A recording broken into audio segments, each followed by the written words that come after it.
Good morning, everybody, and welcome to yet another Sunday Q&A. I'm feeling particularly sprightly this morning as it's my first day off in 2 weeks. Doing a removal last Sunday and some pallets on Saturday, and yesterday I was delivering from the joinery from the end user, who we like. Today, I actually got up to a sensible time. Well, I think I was awake about 7, which is a sensible time to me. I was thinking I'd have a theme music, like da da da da da da, like Thunderbirds or da da da da da da or something like that. I noticed some of the other guys out there, they put a bit on the front. I'm really not that au fait with technology, but I could sing it. I'm open to suggestions. I imagine what they're going to be, but anyway, just a bit. Right, okay, what we're going to do today? Vans. I thought we'd have a discussion about vans today. Jonathan Lawrence says he's looking to start in October. Question 1, will a short wheelbase limit him? And question 2, is the appearance of the van important? A short wheelbase I don't think will limit you, mate. I think on the whole, probably 70 to 80% of the jobs are either small van or short wheelbase. There is a video on this. There are pros and cons to every van. It's a constant question I'm being asked. The question obviously concerns people out there. It's out there. Watch the video. I'll try not to repeat myself here. As for the appearance is important, yes and no. Depends on the customer. Some people, they'll even often put on the CX, wants a tidy van. Sometimes when they're going to book you, they'll look at your details, they'll look at the number plate and they'll go, ooh. It depends. Some people just want it delivered. So it basically, will it limit you? It might limit you a little bit, but it's not something that concern you. And the truth of the matter is, as my good mate Nine says, it's not a matter of getting it right. It's a matter of getting it going. Get out there, get it going, and see how you go. Leasing and renting. Once again, C11 Yan, Ian the Shipper, the absolute oracle, has come to my rescue, as I know nothing. I'm literally really learning this. His advice is basically, which is candid, it's exactly what I've done. He said the best way to do it is hire purchase either a new van or a nearly new van. I reckon probably nearly new van, maybe 2-3 years old, low mileage as possible. I mean, when I got mine over just over 3 years, and it was 160,000 miles. And I've been doing this now, since I've had that van about 6 months, I've clocked 40,000 miles on it. You're going to be looking to do 70 to 80,000 miles a year. Well, 60 to 70 if you want to make money. Alternatively, there are ways around it. Sometimes a friend of mine, Tony, he does an awful lot of London drops, in which case you can do, he's getting good money, which will come on to London in a bit. He's getting good money and he's not doing a lot of diesel and he's not doing a lot of mileage. But on the whole, you want to get the best van. Honestly, get the best van you can. Have a look around. Maybe go on Auto Trader. There are sites out there. Monster Van. My mate, Simple Brian, he recommends Monster Van. I used a firm up in Nottingham. I can't remember what they were, but they were very good. And they gave me, when I bought the van, 6 months gold cover. Anything went wrong, they'll sort it out. As it was, the water pump went the second I drove off the driveway.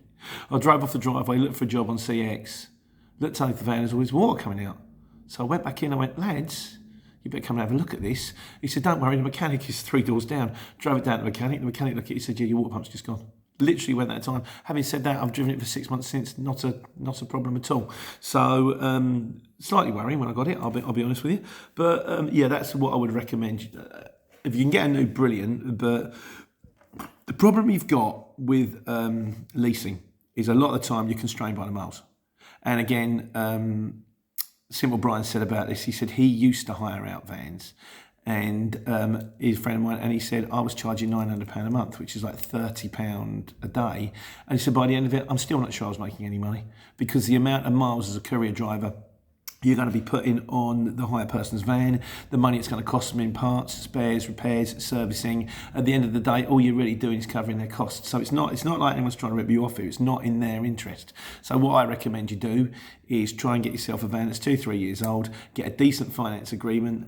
I mean, we're talking about, C11 Yang came back to it again. He said some of the renting on like Northgate and stuff like that, you can pay between $230 and $250 a week on on a long wheelbase. Work that one out, that's like 30 quid a day. Again, it's like 30-40 pound a day, but by the time you're taking the 40 pound a day off plus your financing and all that, you can end up costing you 70, and you're not going to be working Saturday Sundays particularly unless you want to work every day and do removals. You might go out there and maybe on some days take 150 quid and you're handing half of it back. It's not the way forward. If you can get yourself a nearly new on a decent hire purchase agreement, and also after 3 years, you've got that van. You may decide to chop it in because you've done so many miles, you need another one, or you may go, actually, I haven't done so many miles and I like this van, I'm going to stick with it a bit longer, put the money at one side, ready for the next one. So it's horses for courses, it's each their own really, but that's basically on that one. Right, what else did we do? We done Central London. Steve Davis says it's a nightmare. A few people have said it's a nightmare as well. Lloyd J says Central London has got worse. Yeah, you could be doing a mile can be 30 minutes, and he's not wrong. And Steve Davis raised a good question actually. He says recently I found if I quote on an 85-mile job, say £1 a mile, 85 quid, it takes me 2 hours, £85. It takes me 4 hours, £85. And this is kind of a problem that I've got in the fact that sometimes we've got no frame of reference. So for example, they book you as a Luton. But you don't know when you get there whether it's going to be one pallet, ready to go, straight on with a fork truck, like, yeah, there it is, bump, off you go, mate. Or it's going to be like, yeah, it's all that office furniture in the corner, we're just going to have to drag it on and put it in the van. I mean, what you can do is, if it is something you won't expect, you can ring the shipper and go, hang on a second. But you're going to give them 20 minutes loading time for free anyway. You can charge them a bit of loading time. But I think there could be a system, because in the nicest possible way, I would look at a job and I think that's a pallet. I can quote that a little bit cheaper because that's easy. That's a pain. That's a lot of handballing. That's going to be a drag getting it on and off. And also things like access, where it's coming from, where it's coming to. A little bit information, a bit more information would be helpful. Unfortunately, that's kind of the way the cookie crumbles at the moment. So it's kind of taking the rough with the smooth. You get there and hope for the best. And sometimes it is, sometimes it isn't, which is why also it's dead handy if you can get regular jobs. At certain jobs you see, I mean, there's one that pings up and I go, certain jobs ping up at certain times. And you think, I know exactly what that job is. I did that one 2 days ago, and you ring them up and you go, and it's also dead handy because you've done it before. You know exactly where you're going, so you don't get lost finding it. You know exactly where you're dropping it off. You know exactly the protocol. Can be the way forward, but stuff we learn as we go, I suppose.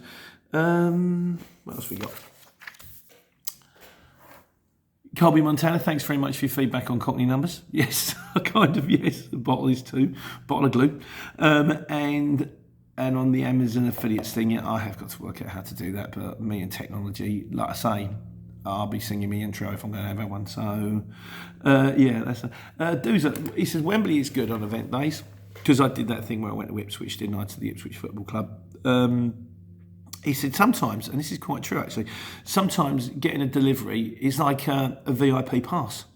And he's right. I mean, I've done Silverstone before where they were having, they're obviously having a race meet or something like that. I mean, I don't understand anything about sport, full stop. My wife says it's the best thing about me. And I turned up at Silverstone and dropped the thing off. But as I'm putting out, I mean, I'm watching these guys, they're hammering around the track in these Formula One cars. And I'm sitting there thinking, people pay good money for this. People pay money to watch these guys hack around these, even like the starting ones, I think, the qualifiers. And I'm getting to watch this for free. That guy over there is probably raving famous, raving well paid, and I'm just putting it up on the van. I did actually do a video on it. Because it was my old phone and my old phone packed up, I couldn't post it out there. But you do get to see some wonderful, interesting places. And it's amazing what you can get away with wearing a high vis. You just walk into places wearing a high vis and they go, yeah, high vis, that's okay, you're supposed to be here. That's kind of it this week. It was kind of a bit of a short one today.